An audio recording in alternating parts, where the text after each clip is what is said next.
8 years ago, when the oil and gas was booming, shutdown work was a really lucrative thing to get into. I've been asked to make a video about shutdown workers and how they're viewed within the industry. So shutdown workers are short-term maintenance workers that come to site to do shutdowns. It's not production mining, it's maintenance. So first off, they're not full-time jobs, it's temporary part-time jobs that you just bounce from one contract to another. They have lots of people go through these jobs because of the short-term nature of the work. So as the old saying goes, it only takes a few apples to spoil the barrel. And unfortunately, with what we do on the production mining side of things, all the employers tar everybody with the same brush.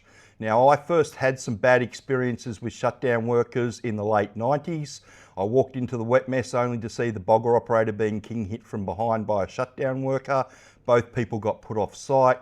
If you get caught fighting on site, even if you don't take a swing back, you're going to get put off site as well.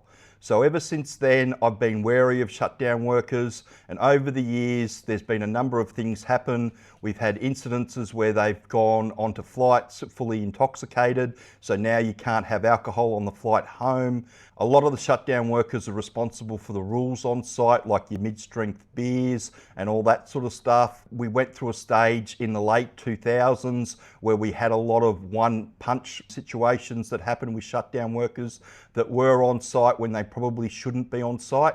And shortly after I got my shift boss ticket in 2007, when I was briefing the crew, part of the deal was to let the crew know that when the shutdown workers came on site, to give them a wide berth. Again, because you've got some random that's coming up to site for their first job, often they really don't understand what they're doing and they don't care about their actions or the ramifications. They tend to have the opinion that there's lots of sites around the place that they can go and get work on.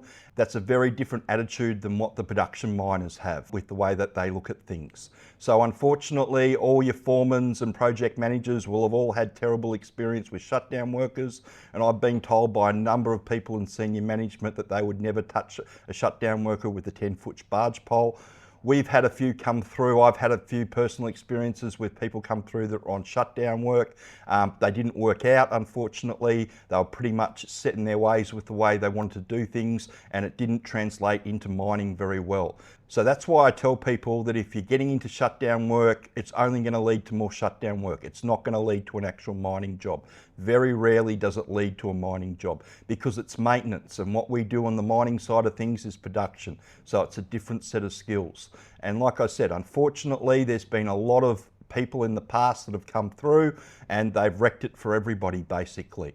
Now shutdown workers are viewed with suspicion and caution. It just is what it is, unfortunately. And like I said, in mining, everybody tars you with the same brush. So if you've got a resume that's got 2 or 3 years shutdown experience on it and you're trying to get a mining job, you'll probably struggle. My suggestion would be to change that shutdown work just into civil or construction work.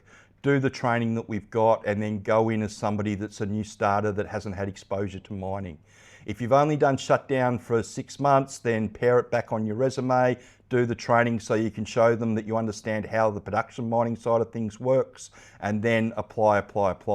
But unfortunately, most of the people in senior management have been in the industry for decades now, and everybody will have had a bad experience with a shutdown worker along the way. And that's what makes it really difficult to make the move from a shutdown job into a mining job. And I understand that most of the resume companies out there are trying to sell you a resume to get you a shutdown job. The other issue with shutdown work at the moment is that there's not a lot of work around. We get between 20 to 50 resumes a week from shutdown workers looking for work that can't find anything, purely because there's not a lot of work going on because of the downturn everywhere else. There's only 2 places that the employers still need new starters in the industry, and that's in the gold mines and the copper mines around the country and exploration.